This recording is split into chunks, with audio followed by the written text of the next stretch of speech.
The sun always shone on the mountains of Fibble, the wind and the rains never came.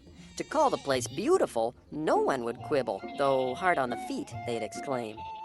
But high in those hills, past the rocks and the rubble, so high that the clouds were below, sat two tiny towns that were nothing but trouble.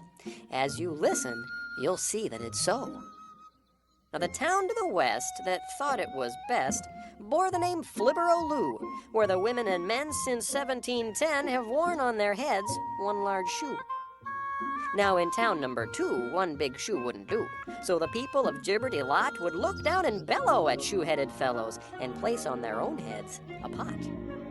Mine's really more of a kettle. For days without end, these two neighbors would bicker as to whose headgear was best, and the shoes and the pots would fly ever thicker, from morning to night without rest.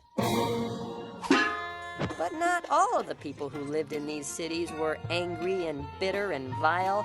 A few would write poems and sing happy ditties and greet all their friends with a smile. One Flibbian fellow who hated to fight tried hard not to act like a mobster. While pots crashed around him from morning till night, he'd just play with his pet wind-up lobster. They kept to themselves, and they'd talk, until one day he said, "Hey, let's go for a walk. I'm tired of lying around like a squid. I want to go out there." So that's what he did. The shoe-headed boy and his blue plastic friend walked out of their town and began to descend to the dark, rocky valley between the two cities, away from his friends and their light-hearted ditties. La la la, la la la.